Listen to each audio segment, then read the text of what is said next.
Considering everything going on in the world right now, I relish this opportunity to introduce a speaker who will transport us to a very different time in our history. Our speaker is one of the foremost Las Vegas historians. He has written extensively about the history of Las Vegas, with a special focus on the gambling industry. His latest book, just released, is A History of the Sands Hotel.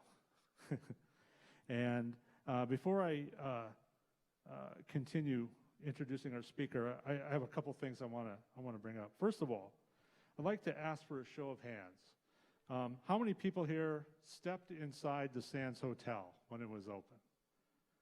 That's a good number. I had a feeling that would happen.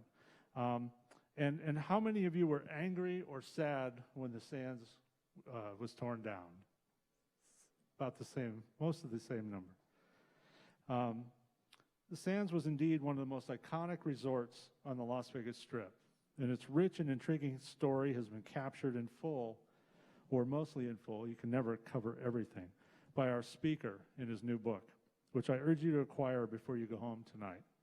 Incidentally, the book sale and signing will occur right here in the courtroom after the program, so please stick around to get a book. Sometimes we go down to the retail store. In this case, we're going to stay right up here. I have another piece of business before we get started. We have a special guest in the audience tonight. Corinne Sidney is here, and if that name does not immediately ring a bell, I will note that she has a deep and abiding connection to the presentation tonight, to the subject matter. Corinne was a Las Vegas showgirl and an actress. Also, her husband was Jack Trotter, who was one of the most important people at the Sands for many, many years. His name likely will come up quite a bit this evening. So thank you, Corinne, for being here. If you would stand for a moment, appreciate it.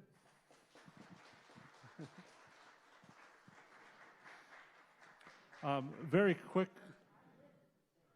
Not only did she know about the Sands, she lived at the Sands. One other quick mention, there's a man in the second row named Ron Mancini, and he worked at the Sands for a very long time as a dealer. And if anyone else here worked at the Sands or knew a lot about the Sands, Ron brought with him a list that he has of all the dealers, so many of the dealers who worked at the Sands over the years, their start dates and their names.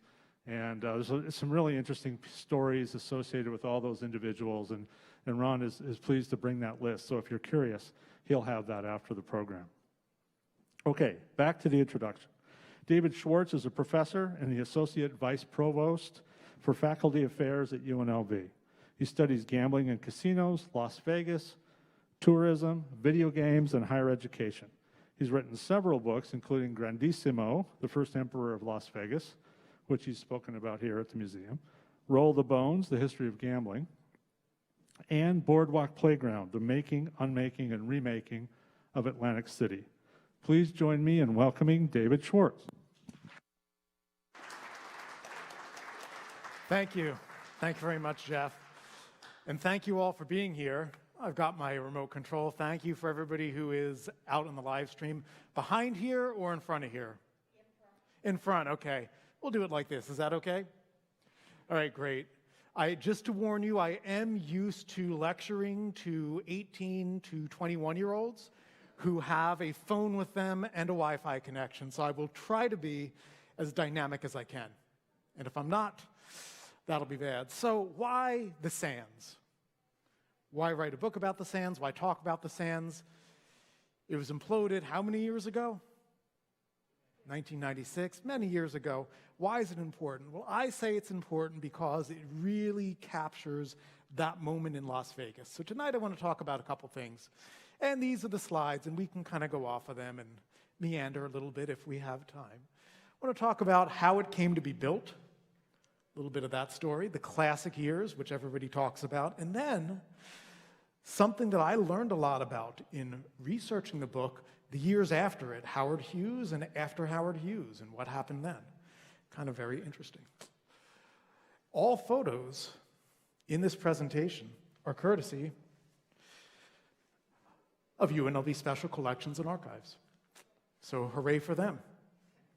Does everybody here know about them? They are the premier source for historical materials in Las Vegas. So building the Sands, here we have a picture. And there's something in the corner there, but I'm not going to stress about that part. Jake Freedman supervising the construction. So now, before the Sands, there's this interesting story that happens before the Sands even opens. And this has a connection to somebody who I think everybody who has a connection to the Mob Museum knows the name Ben Siegel. Bugsy Siegel, right? There's a connection here. So Billy Wilkerson was the guy who originally came up with the idea for the Flamingo Casino Hotel. Bugsy ended up taking it over, or Ben, I should call him. That's what he preferred. Ben Siegel ended up taking it over and pretty much pushing Wilkerson out. Wilkerson left Las Vegas. What's interesting is that 3 years later, he comes back. In 1950, he comes back, and he is going to build something called LaRue, which was a Las Vegas version of his Los Angeles nightclub. It's interesting because we have a lot of hotel brands, nightclubs, places like that have names outside of Las Vegas and come here, and we think this is a new phenomenon. It's really not. It goes all the way back to 1950 at least. Comes out here to own it, and again, I have some backstory about him there. LaRue was a restaurant with a very small casino in back. Wilkerson was an interesting guy. He was the publisher of the Hollywood Reporter, so a very powerful figure in Los Angeles. Also, he was a compulsive gambler, which is one of the reasons why the Flamingo wasn't successful with him involved in it, didn't have the money.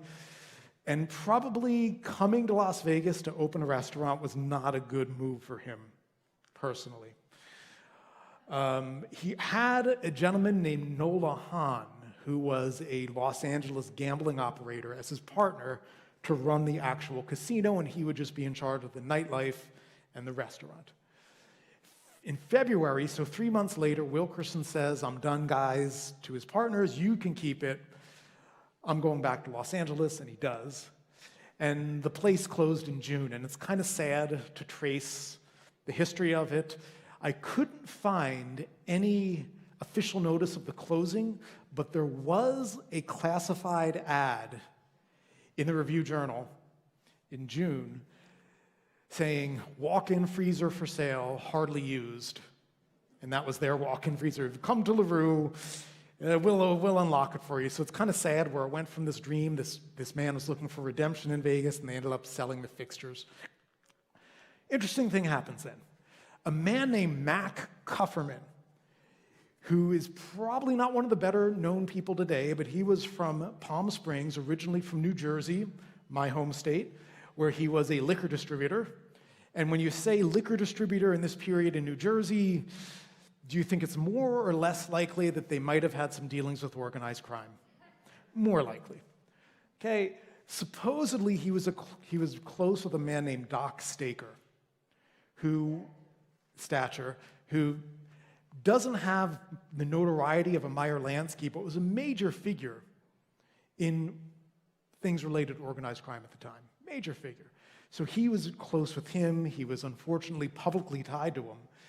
And essentially, I'm going to get to this, he said, "I'm going to start building LaRue. I'm going to enlarge it." Eventually, he decides to make it a full resort. He's going to spend $2 million. And the tax commission will not license him. And he was livid about this. Why can't he get a license? He's never done anything wrong. They won't do it. He's too close. So Jake Freedman, this is where Jake Freedman comes in. So they needed somebody else to come in. Jake Freedman, fascinating figure, interesting guy, had been born in Odessa, was then part of the Russian Empire, comes to this country as a young man with his family, manages to become a gambling operator in Galveston, then in Houston, and becomes a very powerful man, and does pretty well for himself too, very politically connected. When he was a bellhop, he started organizing people for the man who became governor, and it kind of just went up from there. So he knew how to stay connected. He got a lot of tips about things like oil wells. He became an oil investor. He went into horse racing and owned stables. He's a very big guy. In Houston, he was famous, notorious for the Domaine Privé, which was a private club. And I love this little detail. It was essentially a big mansion with guards in front, and if you walked up there and you didn't pass muster, it would just tell you, Mr. Freedman isn't at home, and you weren't allowed in. Even though you could hear the party going on outside, Mr. Freedman's not at home, he's not available. Okay. He also would hand out money. He liked to hand out money to people, which basically gets you a lot of friends. After the Kefauver Committee, and of course we're in the room where the Kefauver Committee in Las Vegas happened right here, so after that, stirred up a lot of agitation, things got a little bit hot in Houston, and he said, I think I'll try Vegas, and he was sort of kicking the tires for a couple months, and then he ends up at the Sands, taking over at the Sands, and it's all good. By this point, it's now known as the Sands, and this is August of 1952, he gets a license. And it's amazing, and there he is with Kim Novak. That's him at the tables. And again, he was a wonderful publicity figure. Everybody liked him. He was very popular. Jack and Trotter, who was a big reason for the success of the Sands. And of course, everybody loved Jake Freedman, but a lot of casinos had people who everybody loved. That was how you stayed in business, running negative expectation games. They won't play at your casino if they don't like you. But the Sands had a secret weapon, Jack and Trotter. Real success story, started out as an usher, became a bouncer, of course, he was a big guy, was a part owner and general manager of the Copacabana nightclub in New York, which was one of the essential nightclubs in New York at the time. Frank Costello, other people were alleged to have interest there. Of course, they didn't write a lot of this down. And in this position, he got to be really plugged in with not just the entertainers, but also their agents. So you wanted to play for him. You wanted to play for him. And he was the vice president of entertainment, which again was an essential part of this. You've got, and of course the showroom is the Copa room, just to kind of put it into context. If you look at the physical architecture of the Sands as it was in 1952, it's not really a remarkable building the way something like the Bellagio would be today. That's not going to get people there. It's going to be personalities and the entertainment, which is why it's so important. So the buildings, Kufferman hired a guy named Wayne McAllister to build the Sands, to design it. McAllister had designed the Agua Caliente casino resort down in Tijuana, which was, you could argue, the first combined casino resort in North America, very important, and later designs the El Rancho Vegas, which was the first integrated resort on the Strip. You had, like a lot of the casinos at the time, a main building with the casino and the showroom, and then a lot of other buildings. There's about 200 rooms when it opened in 52, and these 5 different 2-story buildings, so kind of scattered around, and it was, the style was described as Bermuda modern. So very interesting. The opening, Monday, December 15th, 1952, they had a sneak peek, special preview. Formal opening was 2 days later. And just like we've seen many times, there's a rush to get everything done, and they said, we're paying so much overtime. Danny Thomas was the opening headliner, extremely popular.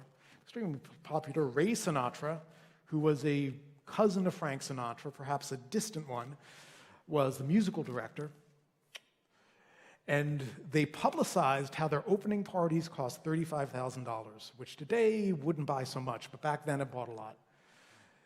And it's kind of interesting, the opening night, there was a storm, which I know, how many days have we been without rain here in Vegas? Like 160. We would welcome that storm today, but anyway, it knocked out the power, but the power came back on. Danny Thomas then came down with Vegas throat, couldn't sing, so they basically pulled this whole all-star array to step up and do that. They also had a time capsule. That whole first year, they collected different memorabilia from all the entertainers, and they buried it. Okay, a year later. And there's a picture. That was the Sands back in 1954-ish. So you see, not that imposing architecturally, but people wanted to be there. Okay, and there we have the famous sign. All right. So entertainment, as you can imagine, looking at the buildings, it's all right, but it's not jaw-dropping. Entertainment is going to be the key, both for the big gamblers, and these are the people who it's built for to get them gambling, and for the tourists who are going to fill the rest of the place. There's this opening sort of lineup of performers. You have Danny Thomas, Lena Horne, Edith Piaf, and Billy Eckstine. And that's starting off pretty strong. And it's interesting because it also shows how many risks they would take back then, where there are 4 entertainers and 4 very different genres, 4 styles of singing. It's kind of good. Copa Girls were the chorus line, and these were advertised around the country as the most beautiful women. And the Sands started something which 3 years later the other casinos are going to regret, which is really opening the wallets and spending more money for the entertainers. And everybody wants to play the showroom, because if you played the Copa, you could then charge more money in other nightclubs around the country because you're live, hey, he's just coming from Las Vegas, from the Copa. So people wanted to play there. Okay, Carl Cohen, another important person. Quick question, when I say the name Carl Cohen, what do people think of? What is he known for today? Punching Frank Sinatra, which is ironic because he's in pretty much everybody I've talked to, Jack Binion, Steve Wynn, anybody in the gaming business has said Carl Cohen was the best manager, casino manager in the history of the business. A lifetime of that, and he's known for the one punch, the one time he lost control. So Cohen originally was from Cleveland, then he was in LA, he knew gambling, was a manager at the El Rancho Vegas, had a share there in that. 1953, he leaves to join the Sands. Now, I've read on the internet reports that he got into a fight with Belden Cattleman, who was a part owner of the El Rancho, because supposedly this guy wearing sneakers was gambling, and Belden Cattleman said, throw him out, and Carl Cohen said, no, that's Howard Hughes, and Cattleman said, I don't care, and Cattleman struck him, and I'm a little bit suspicious of that, just because, first of all, on the internet it says it happened in 1955, and Cohen was at the Sands in 53, so unless he came back to work that day, not likely. And also the timing doesn't seem to line up just with what I've read. I don't know. And maybe there was some truth in it, but it might have been overstated somewhere. And there's Cohen and Jack and Trotter. So the next big name we know with the Sands is Frank Sinatra. 1953, Frank Sinatra is at that low point in his career. He's had a string of movies that haven't done great. He's having personal problems. He owes the IRS a lot of money. Things aren't good. He actually attacked a columnist, and that was not a good look. And for that reason, the media tended to not like Frank Sinatra. Okay, he played the Desert Inn, I think in 52, and it was okay. Nobody really raved about it, but he did okay. When he starts, and he starts at the Copa at the Sands in October of 1953, From Here to Eternity has just been released. Another kind of interesting thing I learned, is that he almost passed over playing the Copa that October because he was up for the starring role in On the Waterfront. And Marlon Brando got it, and he didn't. And this is probably one of the reasons why they didn't get along when they were filming Guys and Dolls. Okay, so it's not the Sands. Another thing that's interesting, we think like, oh my God, if we could go back and see Frank Sinatra play, that would just be like heaven. Again, some people in the media didn't like him. One thing he did that was different was they usually had 3 opening acts and then the headliners back in 1952, 1953. That was the thing. And the headliner would be on for maybe a half hour, which worked well. Sinatra said, no, I want an hour, so they did that. And so, I actually read a review, I think it might have been in Downbeat, where they said, well, you get an hour of Frank Sinatra, which is fine if you like that kind of thing. Again, he probably regretted writing that because he would become big. So even though some people in the media didn't love Frank and he didn't get great write-ups, the gamblers loved him. And people who like to gamble love to hear Frank sing, so he was great. Sinatra got an ownership share, which was negotiated before he even started singing. So it wasn't like he started singing and then, hey, I think I'll buy in. That was already negotiated. It's kind of interesting. Another thing I learned was that Sinatra had tried to was going to build a casino called the New Horizon back in 1946, and that fell through. He's going to be part of that. So it's interesting that he had his eye on this for a while. And of course, he becomes the biggest star at the Sands. Another famous name from the Sands is Antonio Morelli, who was the band leader for many years.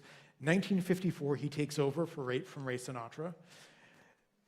And his is another interesting Las Vegas story. He comes out here, he's with this traveling review called Oh, What a Night. They play The Last Frontier, doesn't think much of it. He gets a phone call from Jack and Trotter, who says, would you like to come out? And he says, I'll try it. Comes out, and he finds this is a town that needs community building. So he found something called the Shirt Sleeves Symphonies, which were public concerts, community concerts. And he puts just his heart and soul into helping build up the community and musical education. And I think it's fitting that even today there's a scholarship at UNLV that's named for him. So even today there's students going to school today at UNLV in music who are there thanks to Antonio Morelli. So I think he's another great example, and this is one of the reasons why I wanted to write this book, just the people who came here and were able to leave a legacy and really find something. Okay, so publicity is another thing. Al Freeman was the publicity guy during the classic years. Came from Philadelphia, started with George Evans, stayed on for the opening, so was there for the opening, then stayed on afterwards and became the regular PR guy. And one of the things he liked, if you can tell it's an Al Freeman shoot because there's a lot of scantily clad women, which is kind of what they did. And his famous quote was, pretty girls sell, pretty guys don't. That was his famous quote. Also, and again, at UNLV, they have his files, so you can see he worked very hard at cultivating the media. So that meant, naturally, comp tickets for people, all that kind of stuff. And it worked. Sands had radio, TV shows. Meet Me in Las Vegas was a movie, MGM movie. It was basically a feature-length commercial for the Sands. If they had just set up the cameras and tried to do a commercial, I don't think they could have done a better job. There's one of his famous publicity shots, Jerry Lewis and Jane Mansfield, and there's a video of this on YouTube. I forget the keywords to search, but there's a video of this whole thing. It's kind of fascinating. Okay. Here's another famous shot, the pool, and you notice the focus is fun. Everything looks like a lot of fun. Okay. That is the stars of Meet Me in Las Vegas right there. Okay, so the Dunes, 1955, 5 casinos open up. The market's glutted. There's not enough players to go around, so a lot of them go under. The Sands takes over the Dunes. In September of 55, Frank Sinatra comes riding in on a camel to relaunch it, but it doesn't work in the end, and they end up giving it back. They end up surrendering the lease, and the Dunes goes on okay. And eventually it reopens, and it's the Dunes. Other thing that happens is in late 57, Jake Freedman starts having some health problems, and he passes away. His last public appearance was at the New Year's Eve party, and he has a funeral in LA, and again, if you look at the obituary, it's all these stars, and everybody's there to pay their respects. And after he passes away, Jack and Trotter becomes the president of the Sands. And yeah, another interesting thing is that during his funeral, as a sign of respect, they stopped gambling for an hour, which they don't do today for anybody. They never do. Even, I've been told a story, even when Bill Hara died in Reno, at Hara's Reno, they did not stop playing. And they just said, oh yeah, Bill Hara died today. Yeah, they didn't even do that. So yeah, that's a sign of respect. Okay, now of course, this is what a lot of people know about the Sands, the Rat Pack. Okay, Dean Martin started playing, so of course Frank started in 53. Dean and Jerry start in 55. There was one very amusing anecdote where they gave away $75,000 or so while they were dealing blackjack. Dean, of course, had been a dealer back in Steubenville, and it was just kind of a PR stunt that went very well because they got a lot of good publicity. Dean stays on after him and Jerry split. Sammy Davis Jr. starts there in 1957. And while they film the movie Ocean's 11, they're billed together collectively. Al Freeman supposedly came up with the idea. Like, let's combine them, and it worked really well. They never really liked the Rat Pack name, though. Right, Corinne? They wouldn't call them the Rat Pack. You know, yeah. Researching it, I found that they call them Frank Sinatra's friends. They call them the Clan with a C, not a K. But it's not until the 1980s that they start calling it the Rat Pack. It's not until then. At the time, nobody said that. And of course, they called it the Summit when it was going on. All right, so let's go. There we have, of course, Jack with JFK, who was a guest and this is kind of an interesting thing, he's a guest at the Sands in 1960, meets a very interesting woman named Judith Campbell there, who becomes very close friends with him, who's also close friends, allegedly, with Sam Giancana. So there's the story. Notwithstanding that, in 1961, his brother Bobby starts wiretapping a lot of casinos in Vegas because he wants to get the mob. Focusing on Stacher, focusing on him, he bugged his rooms, and I had an interesting talk with his nephew, who kind of told me some of their adventures. My favorite story about it is Doc is in the pool at the Beverly Hilton, or wherever he was, or the Beverly Wilshire, and he sees the FBI agents up there in their suits and everything, and he sends a waiter up there with a message and says, hey, look, put on some shorts and come in the pool with me, because you're never going to hear anything from all the way up there. So he apparently had a sense of humor. So they're focusing on him.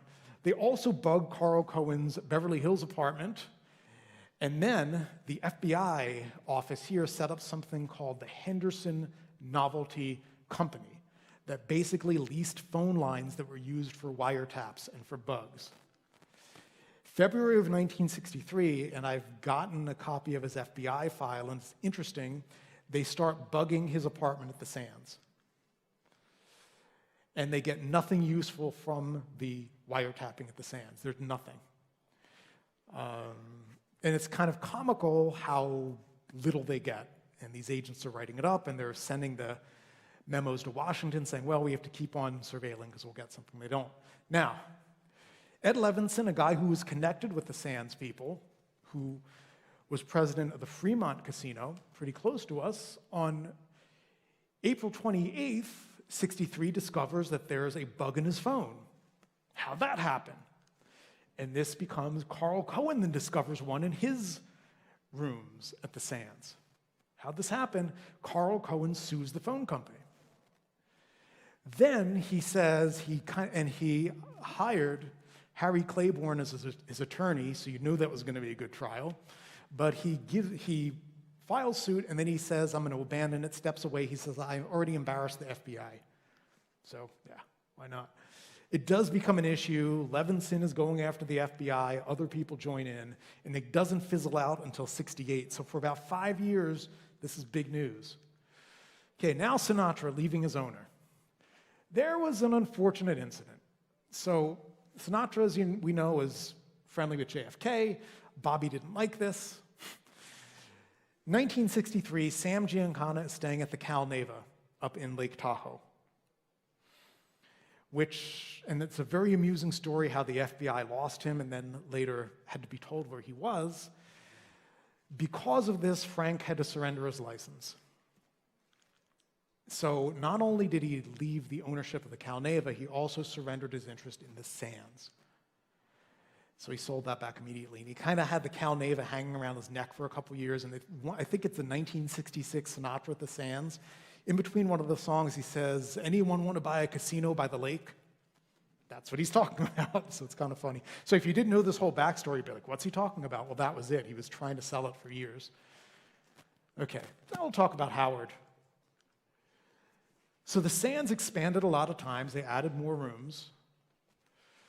Aqueduct opened in 1962. It was very luxurious. This is where the super high rollers stayed. 1965, they build that classic tower. And this is, what we think of when we think of the Sands, that tower these days. And the hotel by this time had 777 rooms.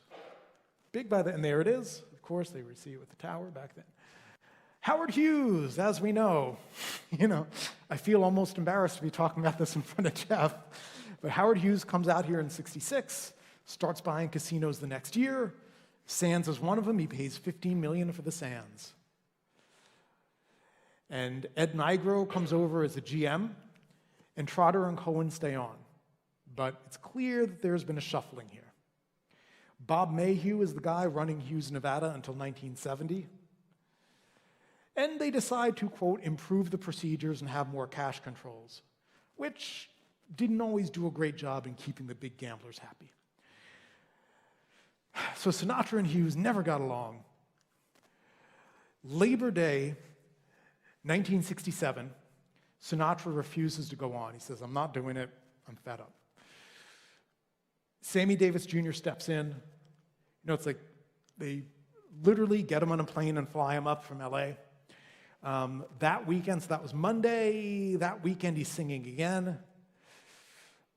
There's 6 Apollo astronauts in the crowd, which is a big deal. After the show, Frank says, hey, can I have some more credit so we can gamble? I can take my friends, the astronauts, out. He's told no. He's very embarrassed. The astronauts say, well, it's kind of late. We got an early start tomorrow. I didn't really want to gamble anyway. This is where it gets interesting. Frank is very upset. According to George Jacobs, his valet, he accidentally, the famous story is that he drove the golf cart through the window. George Jacobs insists it was accidental. He would not have put himself and Mia Farrow, who was with him, in danger. And that kind of makes sense. Golf carts can be tricky to figure out. I know now to drive one at UNLV, you got to take a whole certification class. So he flies back to Palm Springs, thinks about it, then he comes back to the Sands. So he's back there on Sunday. And when he shows up at first, he apologizes, but then he starts getting angrier, and he finally confronts Carl Cohen in the garden room, and this is the punch heard around the world, flips the table, and Cohen gets punched. He loses 2 caps in his teeth. And this, again, is an example of the media. Don DiGilio, great longtime reporter with the RJ, had a history with Sinatra. And his lead, his first paragraph, I reproduced it in its entirety. Singer Tony Bennett left his heart in San Francisco, and Frank Sinatra left his teeth, at least 2 of them, in Las Vegas. And I just feel like he must have loved writing that. And Cohen, again, there's literally newspaper columns in Vermont. Vermont newspapers are covering stories about this. It's amazing. Okay. So that was kind of the explosive start to the Hughes years. 1968, Howard Hughes announces the new Sands, which was going to be 4,000 rooms. It was going to be a shopping mall, this entertainment center. It's very Hughesy, and I'll just say that.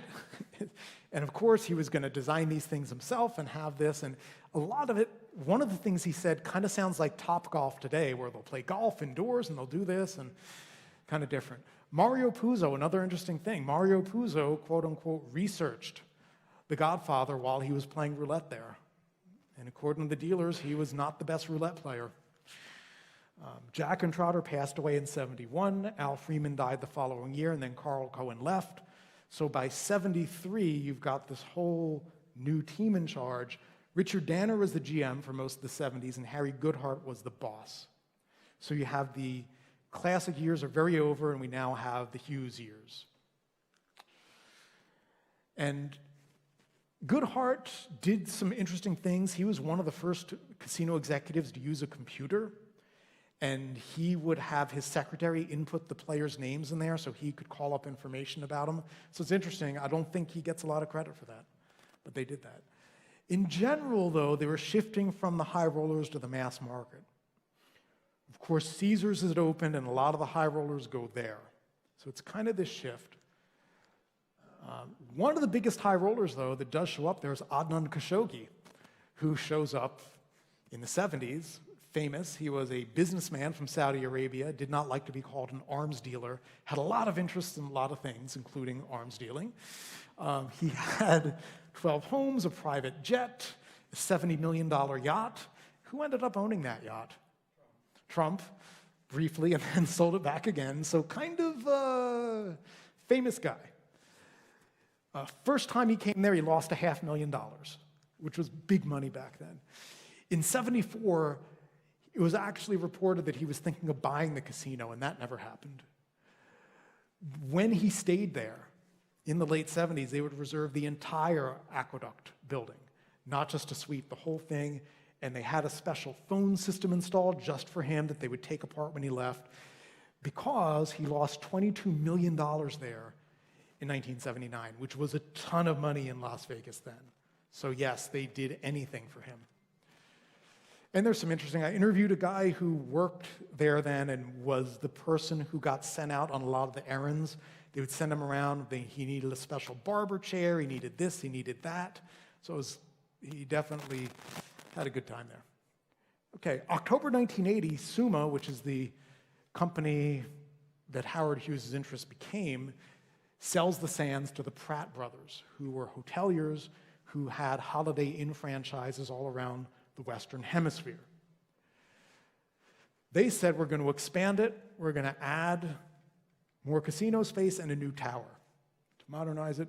Neil Smythe becomes the GM. He was a casino guy, an accountant who had a lot of experience in casinos.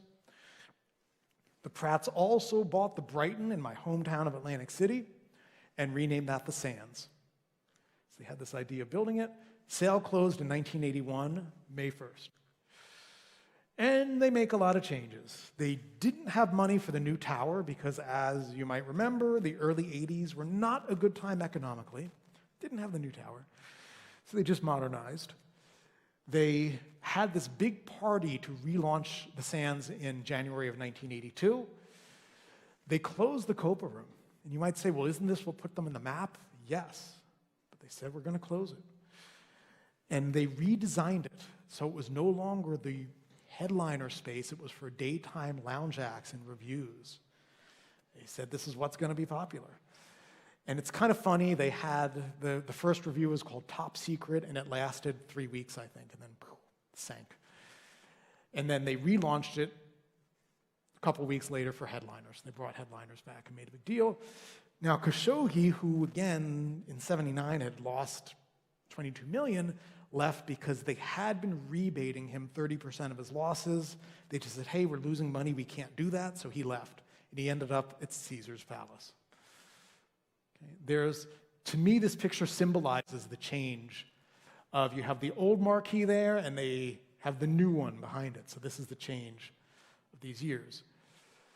So the Pratts' whole business model was refiguring the Sands to cater to wealthy Latin American and especially Mexican business people. And at the time, Mexico had a lot of oil wealth and was growing economically, and they said, hey, if we can do this, it's going to take off. Then you have a recession, which hurts. Then the Mexican government devalues the peso twice, so they get wiped out. They laid off a bunch of people in September of 1982. I talked to somebody who was laid off, and he remembers that vividly. Here's another thing. This is kind of the corporate games. Now, it was common then for casinos to cash other casinos' paychecks. That was what they did. The Summa casinos announced in January, we're not going to cash Sands paychecks here anymore. And it's funny, they had this kind of passive-aggressive newspaper battle where they said, yeah, we're totally confident that the checks would clear, but we're not going to do it. And they're going back and forth. And April 5th, Summa takes over the Sands again. Basically, they just get the keys back. Allegedly, Governor Bryan had used what Ned Day, reporter Ned Day, who I'm sure many of you know, called a combination of persuasion and arm twisting to get Summa to take it back. But they do it. Phil Griffith becomes a president. He was also president of a couple properties up at Reno, so he was going back and forth. Then Pat Cruzan takes over as president. A couple of other interesting things that happen is Ronald Reagan stays there twice, and he gets Jack and Trotter's old suite, and he actually writes in his diary, which is now a part of the Reagan Presidential Library, stayed in the owner's suite. And so he stays there in 1982, then in his 73rd birthday, and they had this big 700-pound cake. And here's where we hear about the best laid plans of mice and men. You would think 700-pound cake is going to make an impression, right?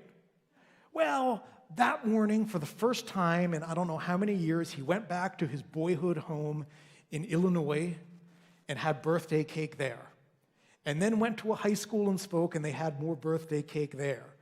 By the time he gets to Vegas, all he writes in his diary is, stayed at the Sands, had more cake. So it happens. And so they gave a lot of the cake to the guests. And it's very interesting. They had a lot of security precautions around him staying there. Nancy Reagan also stayed there. Okay. Then, Kirk Kerkorian sold the MGM Grands in Reno and Vegas in '86, had tried to buy the Dunes. So did Sheldon Adelson, but Masao Nangaku got it. So they didn't.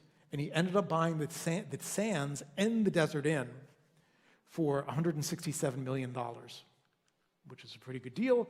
Briefly renames the Sands the MGM Sands, then announces in April he's going to sell it to the Interface Group, which is Sheldon Adelson and his partners.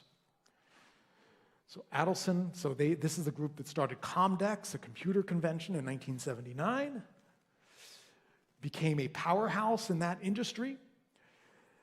Actually, he built, I think, the West Hall of the Las Vegas Convention Center and gave it back to them so they could have more room for Comdex.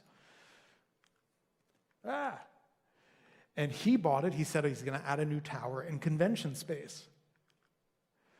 Now, this is the other interesting thing, because, of course, today, we're so upset that the conventions have gone away.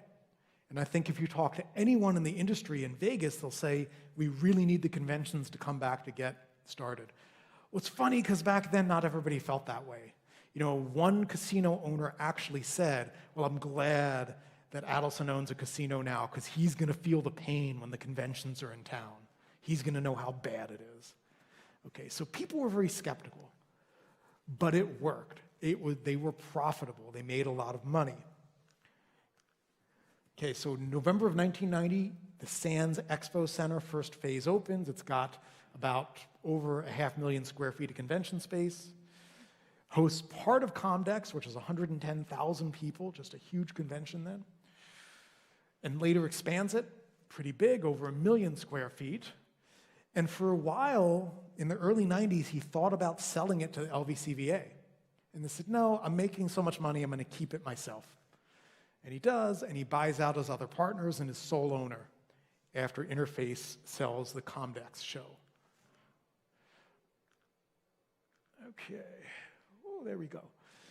So Adelson now has $600 million, which is a lot of money, hires 3 men who'd been working at the Sands in Atlantic City, Bill Widener, Brad Stone, and Robert Goldstein, to develop basically, hey, what do we do here? Do we add another tower? What do we do?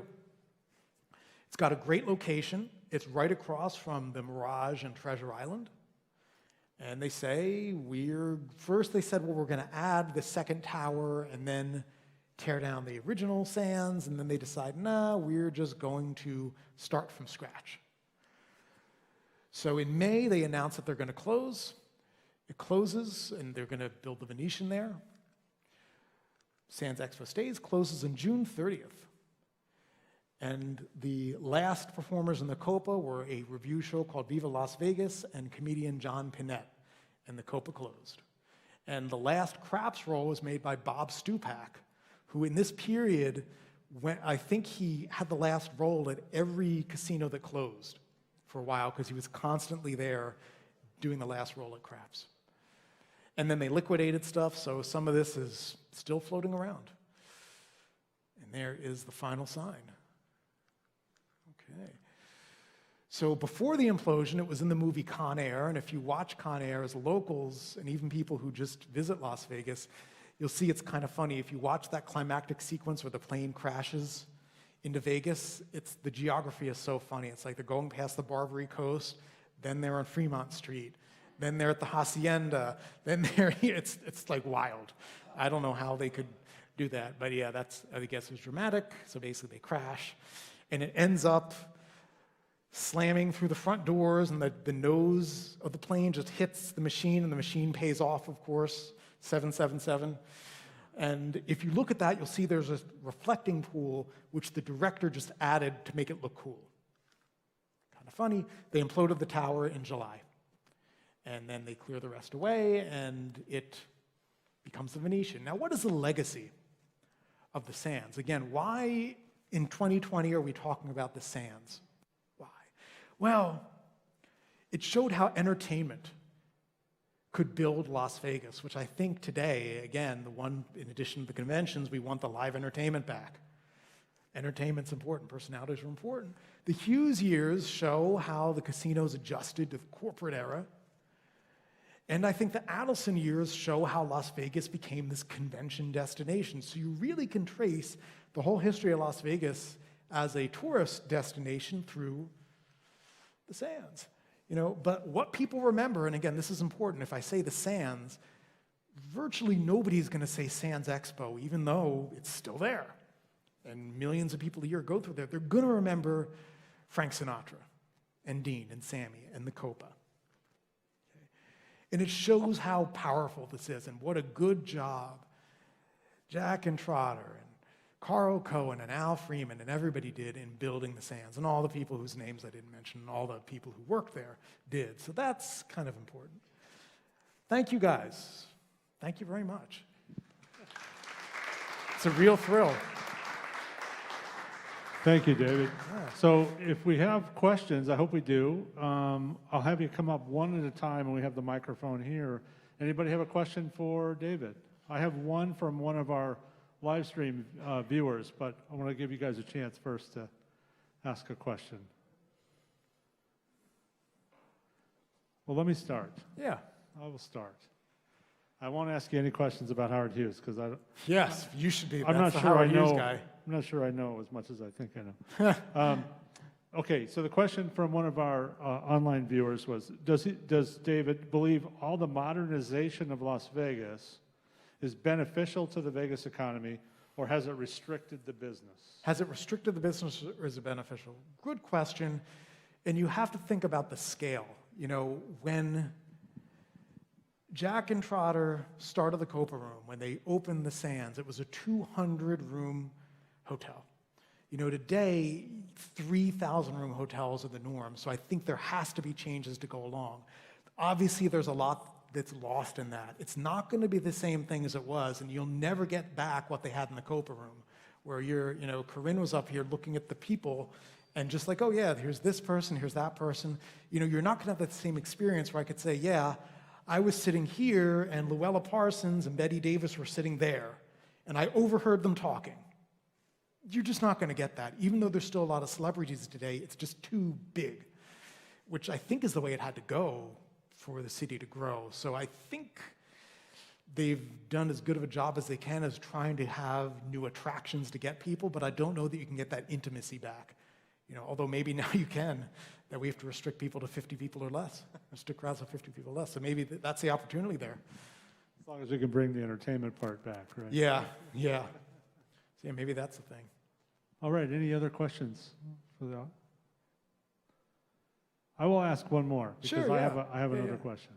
So, besides Frank Sinatra, in your research, who are the big names who played at the Sands? Well, Danny Thomas is probably the one who stayed the longest, where he was there at the start. He was the first entertainer. He came back every year for the anniversary shows for many years. And when they relaunched the Copa Room with the headliners, he was the one they had do it. So he was kind of one of the constants, I think. And Danny Thomas, usually if you look at the Sands Times, which were the newsletters they sent to the players, they would have this constellation of entertainers, and you've got, Danny Thomas up there, Frank Sinatra, Dean, Sammy, Lena Horne, a lot of folks. Judy Garland played there a few times, and that was a famous thing where they actually had a whole sealed car that came up, a rail car came up from LA with the press, and Frank Sinatra surprised her on opening night and came up there and they did a number together. So yeah, pretty much a lot of very famous people. Oh, we have a question here. Oh, cool. If you're, let me come over to you. I'll bring you a microphone.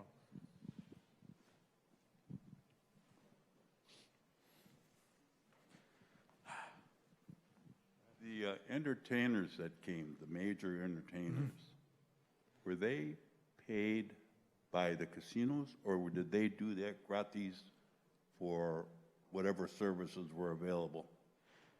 They were paid by the casinos, and this was one of the things. Luckily, we have a lot of, I'll say, they like to promote how much they paid them. So not only would they say, okay, we're bringing Lena Horne in, it's we're bringing Lena Horne in and we're paying her $15,000 a week. So yeah, the casinos paid them. The casinos paid them directly.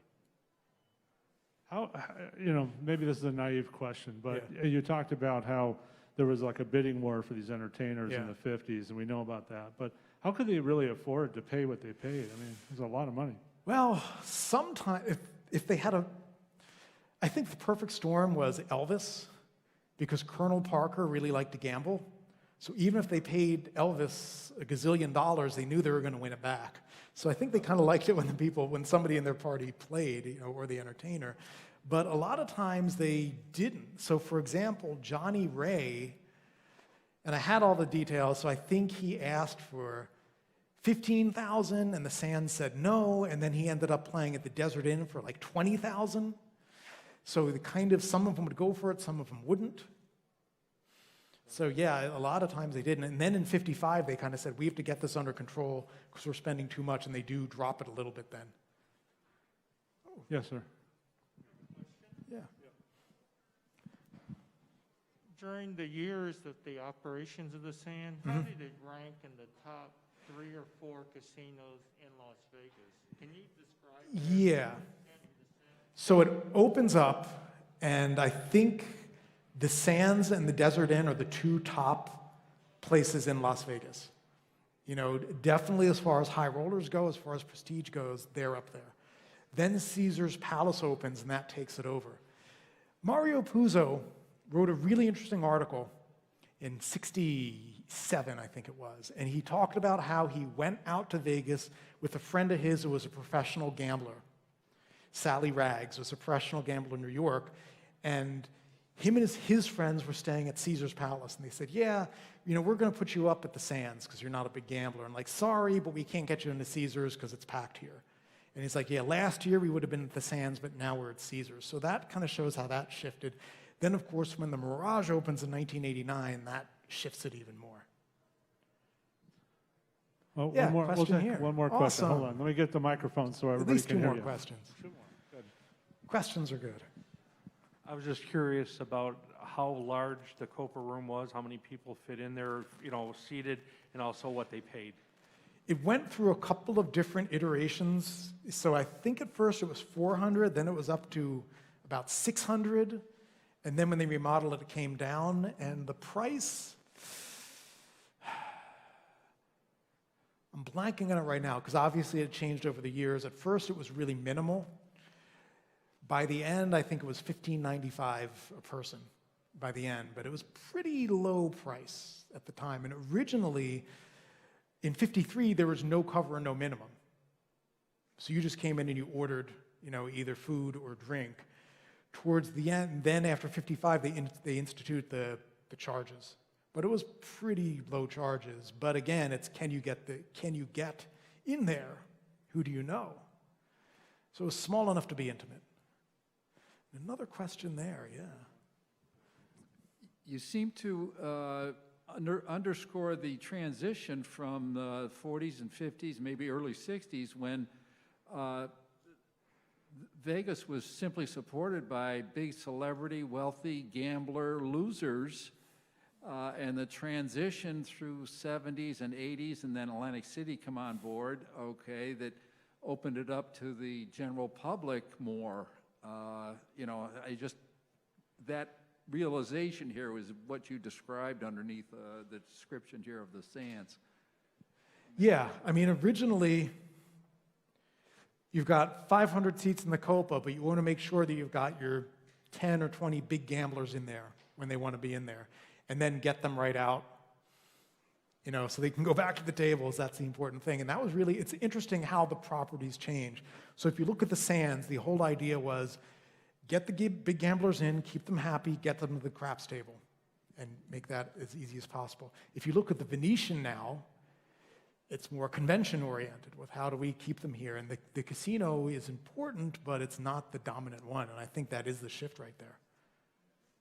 Did we have one last question, or are we wrapping up? Yeah, one here. Okay, yeah, hold on. There we go.